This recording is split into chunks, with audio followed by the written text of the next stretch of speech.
Desdobramento mediúnico.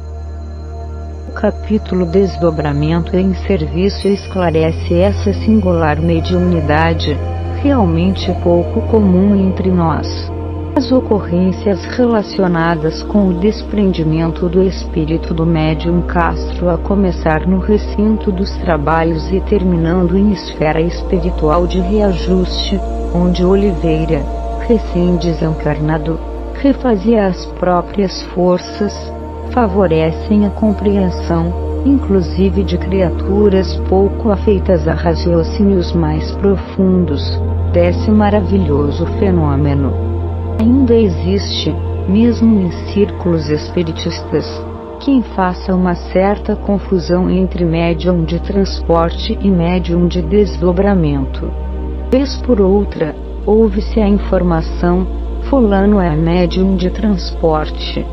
E quando são pedidos detalhes, verifica-se que o fulano mencionado é simplesmente um médium de desdobramento.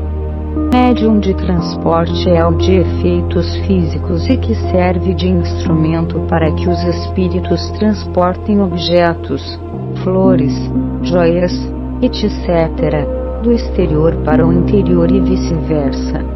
Esse é o médium que, corretamente, podemos denominar de transporte. Médium de desdobramento é aquele cujo espírito tem a propriedade ou faculdade de desprender-se do corpo, geralmente em reuniões. Desprende-se e excursiona por vários lugares, na terra ou no espaço, a fim de colaborar nos serviços, consolando ou curando. Esse é o médium de desdobramento. Castro, nosso conhecido nos domínios da mediunidade, é médium de desdobramento e está sendo preparado para maiores cometimentos na seara da fraternidade.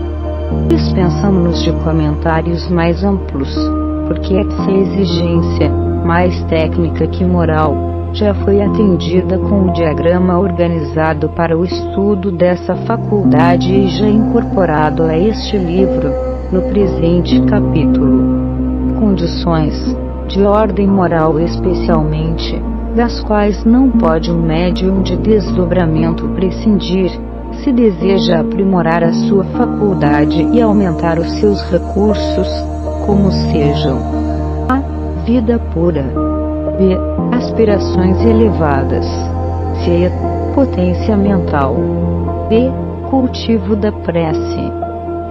Exercício constante. Além dessas condições, que reputamos indispensáveis ao médium, os componentes do grupo têm também deveres e responsabilidades, uma vez que lhes compete auxiliar o desprendimento, acompanhar mentalmente a trajetória do espírito do médium e encorajá-lo, também pelo pensamento, em sua viagem.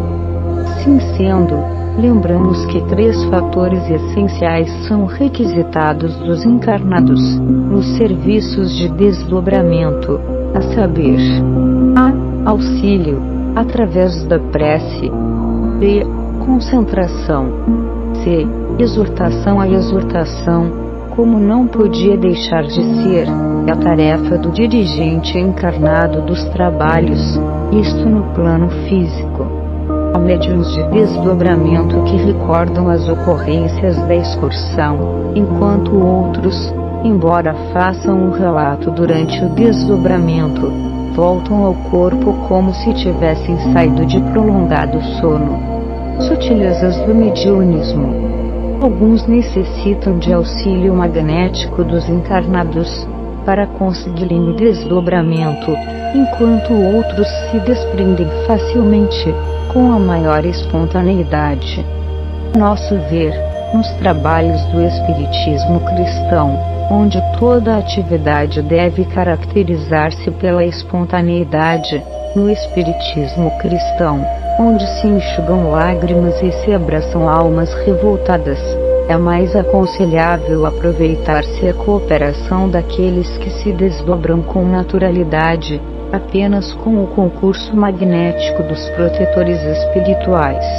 Incipiente ainda nesse gênero de tarefa, Castro contou, em sua excursão astral, com a cooperação de Rodrigo e Sérgio, 2 companheiros da espiritualidade, os quais lhe aplicaram à cabeça um capacete em forma de antolhos, a fim de que a sua atenção não se desviasse, no trajeto, para as peculiaridades do caminho, evitando-se a dispersão dos seus próprios recursos, inclusive para não dificultar o esforço volitivo. Vimos o rapaz, plenamente desdobrado, alçar-se no espaço, de mãos dadas com ambos os vigilantes em forma André Luiz. E mais adiante, o trio volitou em sentido oblíquo, sob nossa confiante expectação. E à medida que avançavam noite adentro, espaço afora, o médium, adormecido, descreve a viagem. Seguimos por um trilho estreito e escuro. Tenho medo, muito medo. Rodrigo e Sérgio amparam-me na excursão, mas sinto receio. Tenho a ideia de que nos achamos em pleno nevoeiro. A situação é perfeitamente compreensível. O espírito de Castro atravessa as zonas próximas à Terra, impregnadas da substância mental, psiaerificador, como costumam definir os amigos espirituais, expelida pelas inteligências encarnadas e a traduzirem os habituais desequilíbrios humanos. Desejos inferiores, caprichos, ódios, ambições, crimes.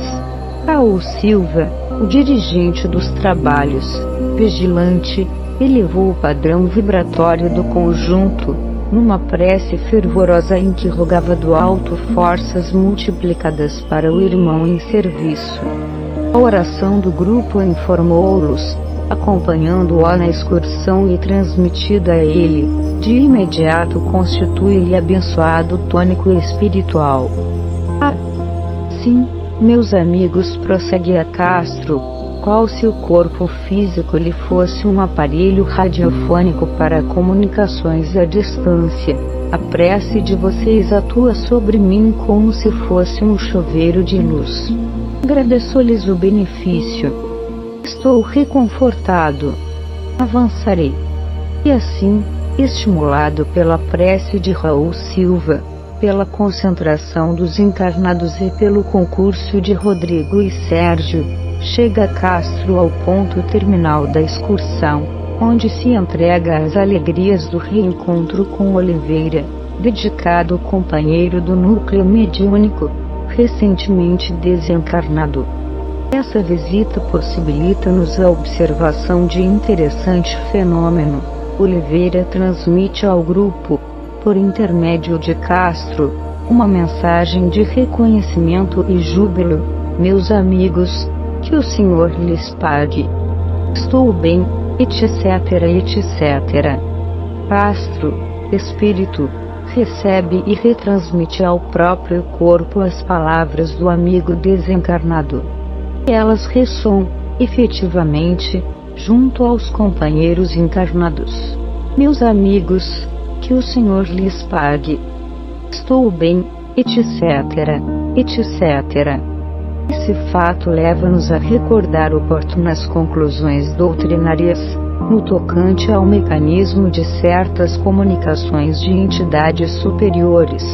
Suas palavras, até chegarem ao cenário terrestre, nos grupos mediúnicos, sofrem uma série de não sabemos quantas retransmissões, à maneira das recomendações de um general que, passando pelos oficiais imediatos, em escala descendente, chegam até ao simples soldado. A confirmação do princípio doutrinário de que, quanto maior a elevação, maior também a distância do comunicante. Retornando ao corpo, Castro esfrega os olhos, como quem desperta de grande sono. A tarefa da noite estava concluída.